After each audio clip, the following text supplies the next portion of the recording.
hablamos con Guillermo Oglietti, que es economista de la CELAC, que han hecho un estudio en las últimas semanas con respecto a cuál debería ser el valor del dólar en Argentina para ser competitivos, por ejemplo con Brasil, y ubican ese precio del dólar, ese valor bastante por encima del techo de la banda de 1.400. Claro, claro. Oglietti dice que debería estar en 1.700 pesos para ser competitivo y permitir que Argentina pueda solucionar el retraso cambiario que ha venido acumulando en las últimas semanas, pero además es muy crítico con el modelo. ¿Hacia dónde lleva el modelo de Milei pensando en lo productivo, pensando en la industria y cuál puede ser la derivación en el caso de que este modelo se sostenga? Bueno, dice, es inflacionario y recesivo. Así es. ¿No? Y con efectos negativos sobre la posibilidad de supervivencia de muchas industrias y de muchas empresas.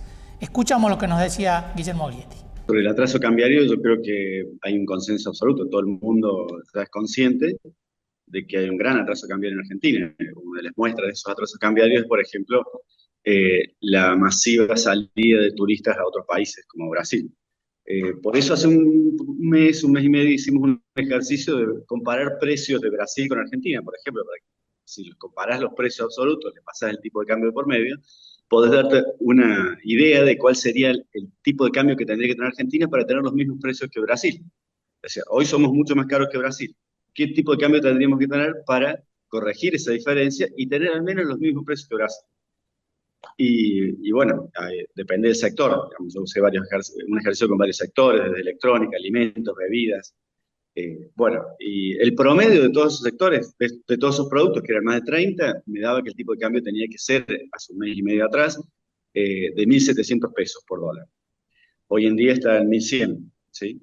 Esa sería la devaluación que nos pondría al mismo nivel de precios que Brasil. Y es muy útil compararnos con Brasil para tener idea del tipo de cambio, porque es un país vecino, competimos, somos principales socios, o sea que si perdemos con Brasil, perdemos con él y con todo el mundo, porque Brasil nos va a ocupar los espacios que nosotros habitualmente exportamos. Así que sí, creo que existe un consenso absoluto de que el tipo de cambio está muy retrasado. Si lo miramos con la historia, que es el documento que está citando ahora, es un ejercicio que hicimos el año pasado, la semana pasada, bueno, estamos con un tipo de cambio que es incluso más bajo que el del promedio de la convertibilidad. Guillermo, ¿y qué dificultades trae esto en el día a día de la actividad económica? Bueno, es que es fundamental. El tipo de cambio es el precio que transforma los productos locales a dólares. Y el precio también que transforma los productos extranjeros a pesos. Entonces, si vos tenés un tipo de cambio muy barato como el actual, los precios extranjeros terminan siendo muy baratos y los precios locales terminan siendo muy caros en dólares para exportar. Entonces, eso afecta a la rentabilidad de nuestras empresas. Todos los exportadores tienen dificultades para exportar, los que producen tienen dificultades para competir con las importaciones y los extranjeros pues tienen mucha facilidad para importar productos y ocupar nuestro mercado interno. Por lo tanto, estamos regalando el mercado interno al resto del mundo. Y eso sí que es una mala noticia porque la producción local queda, retrasada, digamos, no tiene oportunidades, pierde trabajos. Es una forma, digamos, de fomentar el empleo extranjero en el resto del mundo. Bien, No el es empleo bastante local. como a contrapelo de lo que se ve, por ejemplo, en la política de Trump, con quien el presidente Por dice estar supuesto. muy alineado. Sí, por supuesto. No, ahí yo creo que Milei no tiene ni idea de geopolítica, digamos, de Trump. Si vamos a hablar de Trump no es nada nuevo, es el segundo mandato. Él fue el presidente número 45 y ahora es el presidente número 47 de Estados Unidos. Así que era obvio que el presidente número 47 iba a hacer lo mismo que el 45, y ya empezó él cuando fue en su primer mandato con esta política proteccionista que le dio, por ejemplo, un gran impulso a países como México. México hace 2 años que es el principal proveedor de Estados Unidos.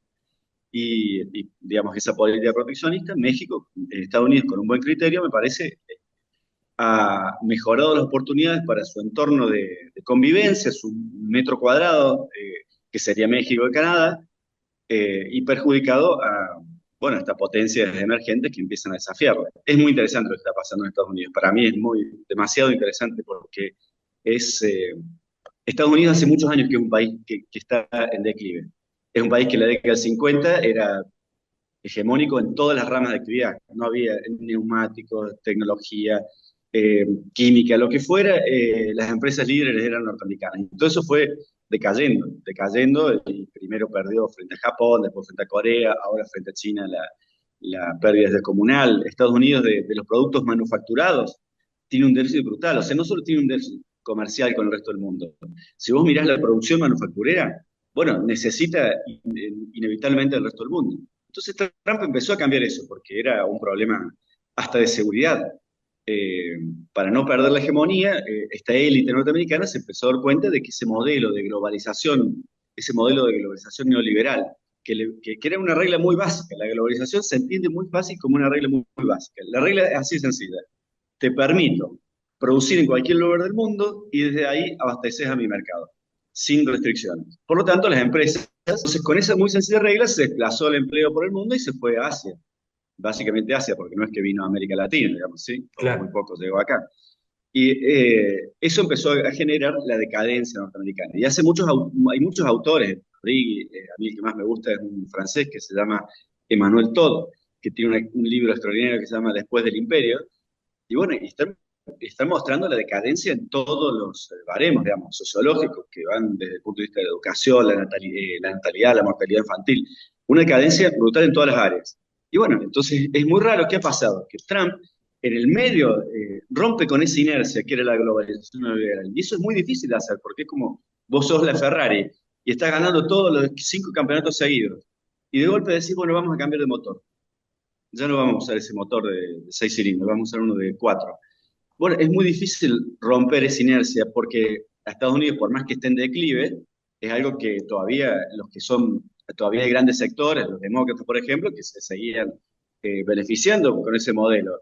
Hay grandes empresas, muchas de ellas, que se seguían beneficiando y se siguen beneficiando de ese modelo de globalización. Y cómo deciden dar ese cambio, bueno, es algo muy impresionante y a mí me parece que es muy bueno para la economía norteamericana y la mundial. Y la mundial. Yo sé que a nosotros Trump no nos ofende, no nos gustan sus formas. Es un tipo, para nuestros estándares latinoamericanos, que somos más, gustamos de dar vueltas, del circunloquio para decir las cosas en la cara, no nos gusta Trump. Es un poco maleducado. Pero la verdad que lo que importa más son el fondo que las formas. Y ¿Por qué es muy las bueno? formas pueden ser malas, pero el fondo es muy bueno. ¿Por qué es muy bueno? Porque este proteccionismo nos da la oportunidad para empezar a producir internamente. Es decir, por ejemplo, toda la progresía latinoamericana siempre estuvo en desacuerdo con la globalización neoliberal. Toda. Pero ahora resulta que, como Trump propone destruirla, estamos en contra del proteccionismo. Es una locura. Tenemos que pensar que Trump es un maleducado, pero está proponiendo aquello que nosotros quisimos siempre, que es un poco más de proteccionismo, para que puedan desarrollarse industrias localmente y que se creen Un- empleos locales. Así que es un error pensar mal, pensar que Trump se equivoca. Para mí es un gran error. Está re bueno salir de este modelo de globalización neoliberal. Ujú. Y Y es una oportunidad. sí, esta No sé si es una tensión. oportunidad para Argentina, perdón. No sé Ah, si es una oportunidad para Argentina porque con Milei es un tipo laissez-faire, o sea, él no le importa la, lo que le importa, perdón, me trabé. Lo único que le importa es que el mercado resuelva solo como quiere resolver. Y en estas circunstancias actuales, ¿qué va a empezar a pasar? Como Estados Unidos cierra un poco sus puertas al resto del mundo, especialmente Asia, va a haber una abundancia de oferta global y que va a buscar mercado por todos lados. Y si Argentina no hace lo mismo que hace Trump, pues va a quedar abierta expuesta y nos van a inundar de productos chinos que van a terminar agravando la situación. Ahora se necesita un gobierno proteccionista en Argentina para contener toda esa avalancha de productos que va a llover a bajo costo a destruir nuestras empresas. Por lo tanto, necesitamos otro tipo de gobierno. No sé si es bueno en este momento para Argentina con el presidente que tenemos. Eso quería decir, disculpa. está bien. No, o sea que ese rasgo inicial del gobierno, que era de apertura total, el juego del tipo de cambio que hablamos al principio, que facilita importaciones, con este contexto internacional puede verse acelerado mucho más, digamos, la invasión de importaciones si no hacemos nada. Sí. Lo único que detiene la invasión de importaciones es la crisis.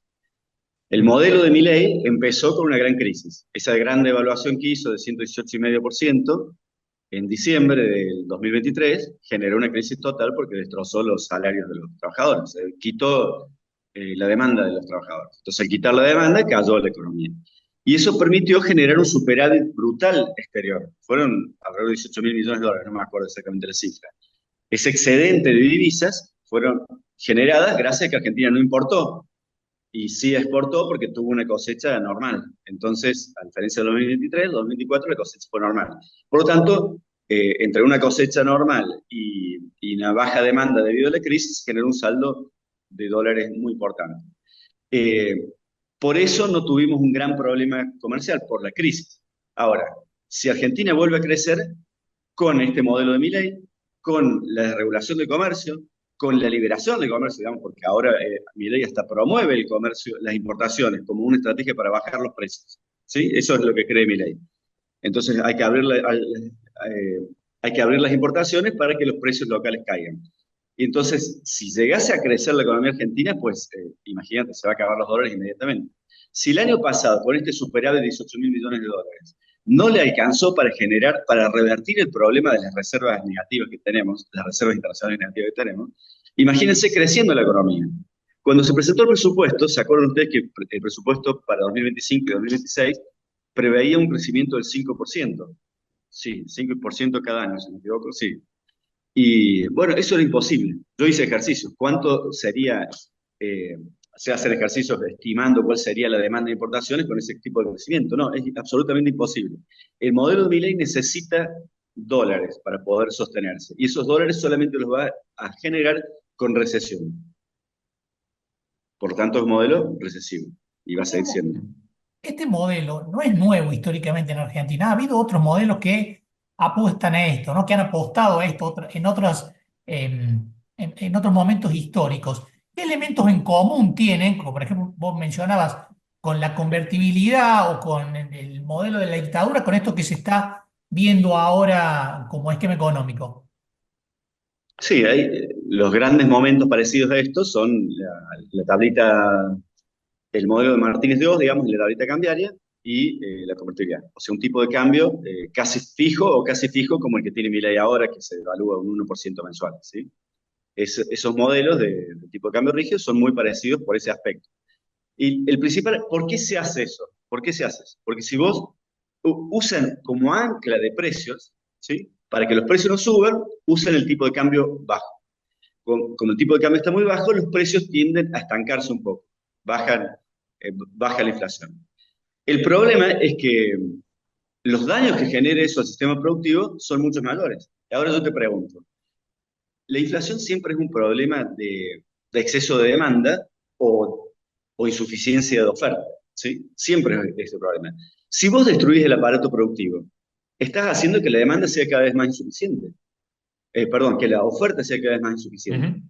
Por lo tanto, no es una estrategia sensata destruir la producción o menoscabar la producción para combatir la inflación, porque tarde o temprano va a haber menos producción y más problemas de inflación. O sea que no es una solución permanente para la inflación, es una solución temporal. Parece que todo va bien, que se está eliminando la inflación y en realidad, como estás destrozando el aparato productivo, porque abriste las importaciones, porque tuviste un tipo de cambio que no les permite competir a los exportadores, tu producción termina mermando. Por lo tanto, a la larga vas a tener problemas. ¿Y cuál es el principal problema que genera este tipo de modelos? De balanza de cambios, de balanza comercial. Es decir, que cuando vos tenés este tipo de modelos, repito, un tipo de cambio muy bajito como el de ahora, como el actual, que te permite importar barato, vas a tener problemas porque vas a empezar a pedirle prestado todo el tiempo al resto del mundo dinero para poder importar. Y cada vez vas a exportar menos. Eh, bueno, la metáfora sería una familia. Estoy viviendo endeudado, ¿sí? Gasto mucho más de lo que me ingresa y por lo tanto me tengo que endeudar. Por eso recurrimos al Fondo Monetario Internacional. Parece que soluciona el problema de inflación a corto plazo, porque esas importaciones pueden domesticar un poco los precios locales. Pero solo a corto plazo. ¿Por qué? Porque cuando esa familia, digamos, ya no puede pedir prestado más, o ese Estado, ese país ya no puede pedir prestado más al resto del mundo, siguiendo la metáfora, ¿qué sucede? aparece una gran devaluación porque nos quedamos sin dólares, tenemos que devaluar, entonces ahí aparece la inflación de nuevo, que es exactamente lo que va a pasar ahora tras el acuerdo con el Fondo Monetario Internacional y lo que está pasando poco a poco. El gobierno dice Entonces, es sí, una solución que parece que estamos bien, pero estamos re mal. Porque claro. cada vez vamos a endeudarnos más y cuando eso estalla, la inflación vuelve. Así que no hay ninguna solución para la inflación. Y Claro. acá, si ustedes me permiten, les voy a dar una cosa que estoy seguro que no han escuchado. Eh, ¿Por qué Argentina es un país con inflación? Nos creemos siempre, nos flagelamos. Yo soy un gran admirador de los argentinos, absoluto admirador de los argentinos, porque tenemos una potencia brutal, pero a veces no tenemos poca inteligencia y no nos entendemos muy bien. ¿Por qué Argentina es un caso tan particular, que es el único que tiene inflación en América Latina o el que no puede pararla de ninguna forma? ¿Que somos estúpidos los argentinos? No, para nada. Tenemos un caso con particularidades. No se trata del déficit fiscal, por supuesto que no quiero ningunear el problema del déficit fiscal. Si lo hay, puede haber inflación, por supuesto. No soy fanático de ese tema. El déficit fiscal puede generar inflación. Pero ¿por qué esa particularidad de los argentinos? Bueno, en toda América Latina, lo explico ahora rápidamente, hay 3 países que tienen vocación industrial: México, Brasil y Argentina. El resto son países chiquitos, excepto Colombia, que está ahí, nunca ha tenido gobiernos, digamos, desarrollistas, ha sido más bien un productor primario. Y el resto son países chiquitos que tratan de combinar un poco de todo, pero son sobre todo productores primarios. No tienen la vocación industrial que tenemos nosotros. Todos los amigos fierreros que tengo yo son de esa camada, digamos, son los que están acostumbrados al auto producido en Argentina, ¿sí? Esa vocación industrial la tienen todos esos 3 países. Ahora bien, para abastecer al mercado argentino, que es un mercado chiquito, hace falta, por ejemplo, solo una fábrica como Aluar, hace falta 2 fábricas de cemento en la escala óptima, es decir, vos agarrás la planta más eficiente para producir cemento, con 2 plantas de esas abasteces todo el mercado interno. Esos son 2 sectores que conozco bien, ponele, más o menos. En el resto de sectores sucede lo mismo, estamos llenos de monopolios por todos lados. ¿Por qué? Porque Argentina es un país chiquito. La progresía se va a equivocar y va a decir, el problema es el monopolio, hay que destrozar el monopolio. Bueno, supongamos que le hacemos caso. Entonces agarramos a Aluar y la transformamos en 20 Aluarcitos, 20 empresas chiquititas abasteciendo el mismo mercado. ¿Está bueno o malo eso? Pues la intuición te va a decir, está malo, porque tengo 20 empresas en lugar de una. Va a tener unos costos enormes, va a tener una ineficiencia mucho más grande que si hubiera ganado a escala. ¿Sí? No sé si me explico. Entonces, la solución de eliminar el monopolio no sirve en Argentina. No sirve porque es un país chico, a diferencia de México y Brasil. Brasil y México pueden tener 5 Aluar, 10 Aluar, 20 fábricas de cemento, 50, bueno, de leche, etcétera. No sé si me explico lo que estoy al Sí, punto claro, que estoy yendo. claro. Ellos no van a tener ese problema de falta de competencia. Nosotros sí vamos a tener el problema de falta de competencia porque lo que necesitamos es que exista un Aluar superpotente que además de abastecer el mercado interno sea capaz de exportar y para que esté en escala técnica óptima, para que produzca eficientemente y los insumos del aluminio sean baratos para que el resto de la economía pueda usar esos insumos y seguir exportando. Continuamos después de Guillermo Oglietti, ¿sí? Escuchándolo crítico, como decíamos en la previa, respecto al rumbo económico, más allá de cierto optimismo que trató de transmitir el gobierno con las últimas medidas, ¿no? Claramente. Sí, pesimista en el sentido de la sostenibilidad del modelo, ¿no? Claro. En términos de qué puede pasar dentro del país productivamente, qué les puede pasar a las industrias en el caso de que el gobierno de Javier Milei siga generando la dinámica que está generando entre importaciones, exportaciones y modelo productivo. Bueno, es una advertencia, es otra mirada con respecto a lo que está ocurriendo a nivel económico en el gobierno nacional.